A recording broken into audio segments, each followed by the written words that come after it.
Hello, folks, and how are you all doing? Welcome to my thoughts on a book.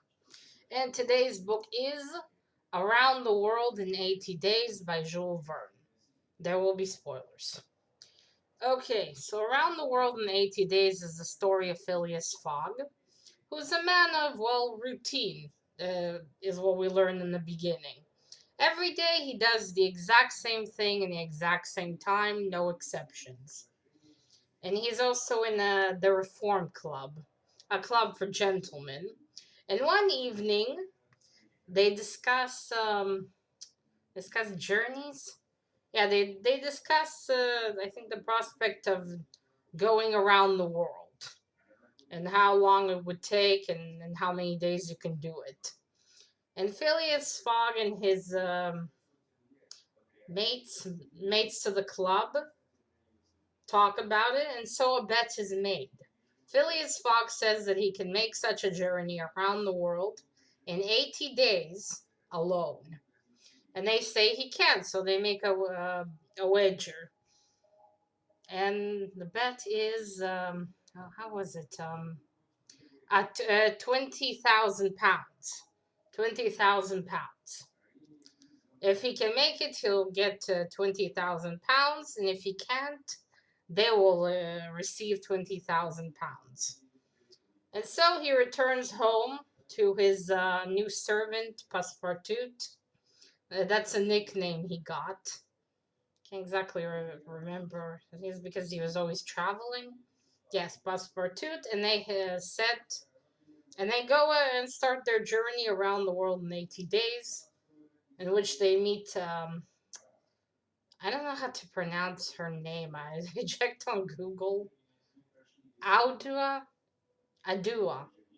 I'm probably mispronouncing, but they save a young lady named Adua, and also at the time that Mr. Fogg goes on this journey, apparently that someone stole money from the bank, almost the same amount that Phileas Fogg has, and they also have a detective on their tail, Fisk.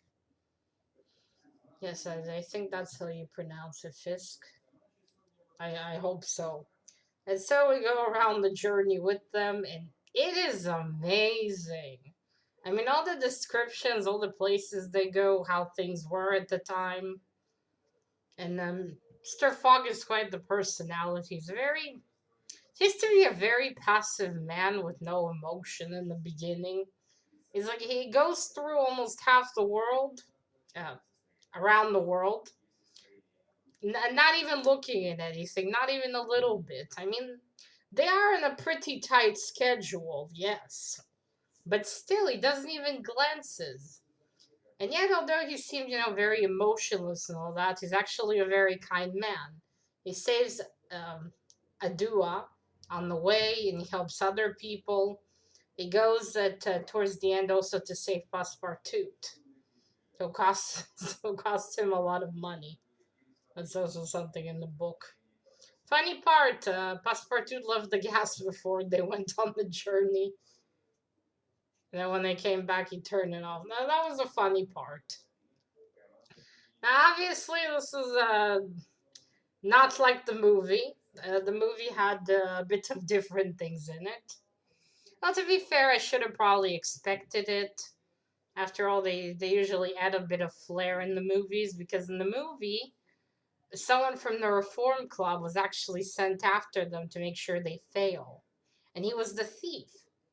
And here, obviously, that did not exist. And I don't know why they have shit. Can't remember. Can't remember what's the correct name for this. The balloon, but not a balloon. But they in the movie, I think they have one. In one of the movies, they travel on this, but they don't have it. So yes, a lot of things are different. But the ending was surprisingly like I remembered it from the movie. They apparently arrive a day earlier and they don't know it.